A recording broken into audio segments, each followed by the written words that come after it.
Hi everyone, it's me Giovanni, and I'm gonna make this video right now. I don't care if I have to take a shower today or tomorrow, whatever it is. But anyway. So I forgot to mention in my last video about something, and it was about the Walten Files.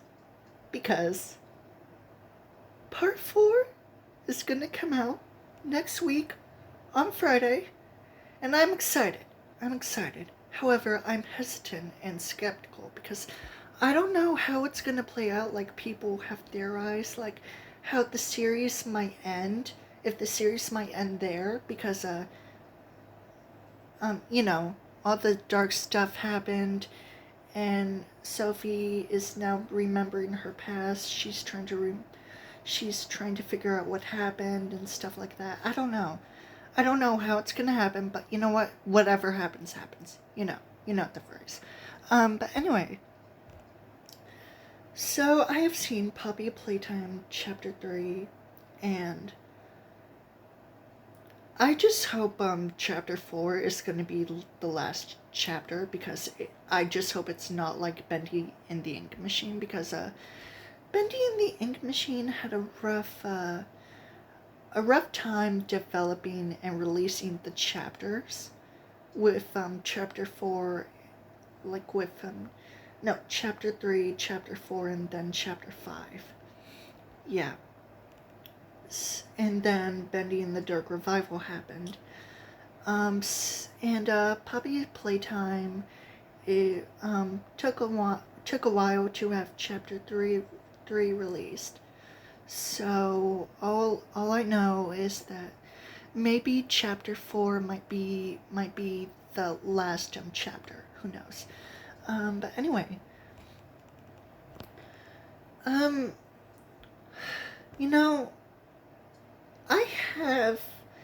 have a bit of a problem with Poppy's Playtime, Garden of Banban, Bendy and the Ink Machine, and probably some other horror-related stuff. It's the fact that these, like, villains, or, like, people who are, like, antagonists, or just like, I don't know, are just a part of these, like, experiments, who are experimenting on people, especially children, like with, Shipwreck 64. Yeah, and, instead of calling it mascot horror, it should be called its own genre, because it doesn't even involve the mascots. It just involves the story, what happens in the games. It's not about the mascots, it's about the story, like what happens, like how the villains, like, experiment, or the companies of the location experiment on people becoming these, like, mascots. And I would call it experimental horror, because experiments on people, including children, not good. Because similar to how people sell their soul to the devil or make a deal with the devil, they still end up getting their comeuppance after the main protagonist finds out about them. And they end up getting their just desserts from everything that happened. So, yeah, I don't know I really don't know how people even do this sort of stuff, because I'm trying to speak. Anyway. So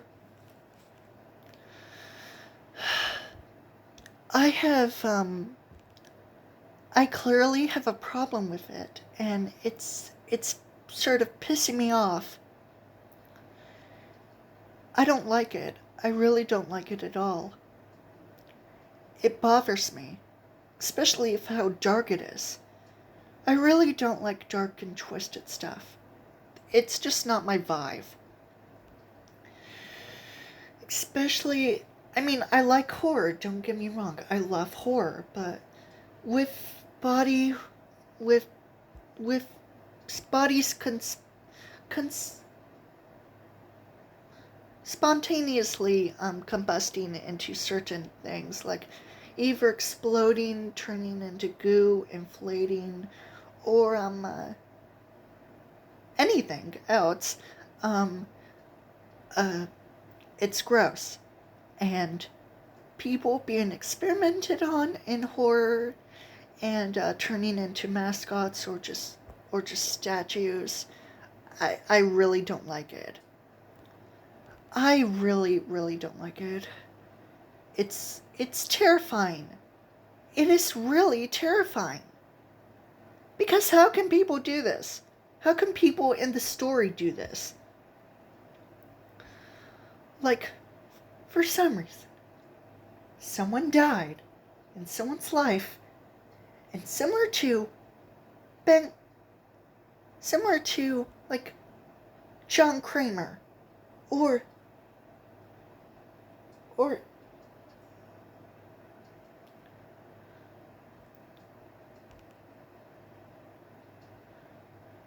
Joe Petto from Silent Night, Deadly Night 5, the toy maker.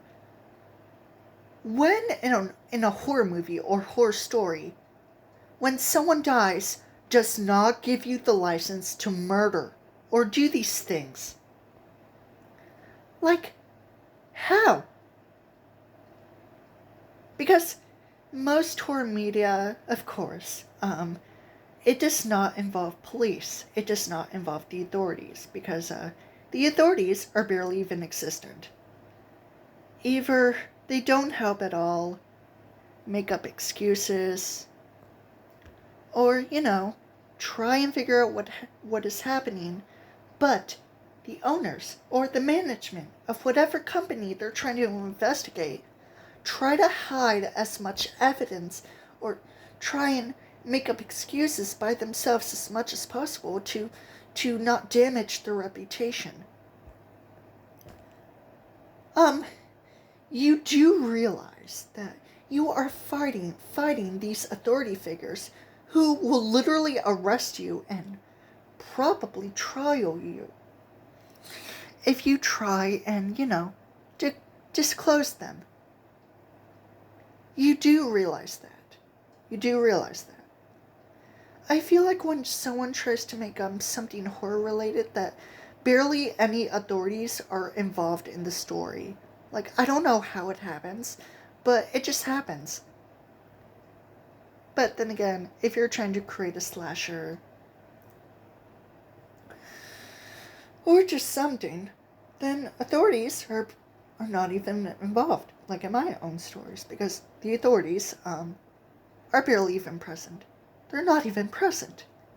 Because most people are stupid.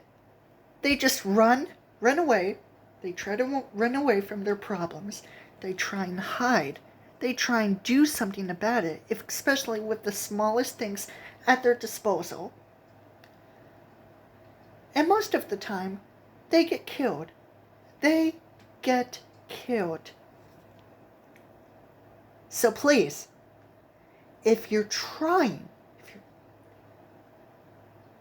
especially if it's in the middle of nowhere, if you're trying to make a horror-related stuff, like certain media, a TV show, movie, game, whatever, please, in the love of God, involve the authorities. Because I know that most people, most police officers or investigators will try and solve the problem. They will try, but in most cases, in fictional media, they do not. Because sometimes they don't even care. They barely have enough evidence or anything. Sorry. I just had to talk about that one specific thing that always happened in horror media. One rule. The authorities. Police. Investigators. security guards, any other adult necessarily capable of trying to solve a certain case, a mystery, something going on in a certain location. That's what would happen. Sorry. Anyway, like I said, experimental horror is just not my vibe, especially with when it involved children. When it turns out that Poppy's playtime involved children being experimented and becoming part of the mascots, I'm just like, that's just really fucked up. And I mean really, really, really fucked up. I mean, at least they didn't die. At least they didn't die. But still, like, how do people even do this? How? Just how? It's just really creepy. I really don't like it. It just...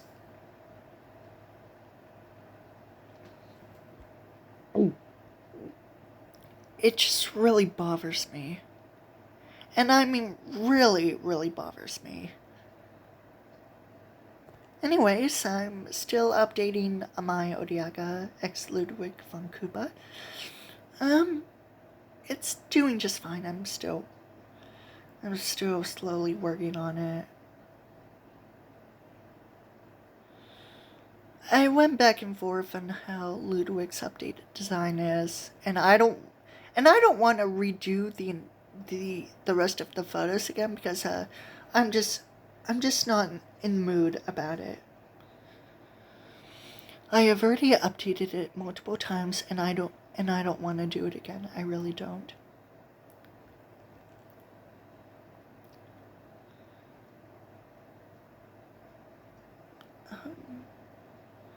Things are getting a little boring, but especially since Big Noodles is still doing his thing. And you know, I saw another video on TikTok someone telling him to go back to Minecraft, and I agree with them, because why can't Big Noodles just listen to me? I don't know. But anyway, I also noticed that in Ludwig's character design in Mario Maker 2, he's actually shown in the classic version of Mario. And that's great. That's great. I'm glad he has a classic version. Where instead his shell is blue instead of his hair, but that's okay. Sorry, I just wanted to point that out. I'm still thinking about Kazana, probably Oka, Asu, maybe Mida, Hanago, and Megami as well. I'm not sure about Muja or Osoro.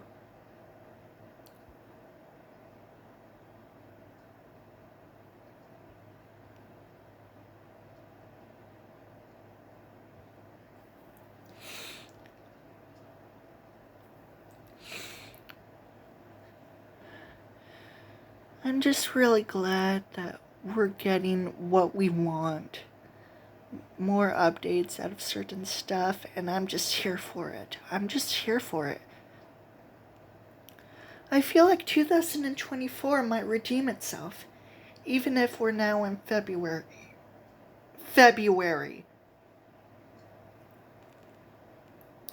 But hey, I'm okay with it. Anyway, that's all that I have for you today. I hope to see you in the next video, probably on Monday. That's all. See you in the next video. Bye.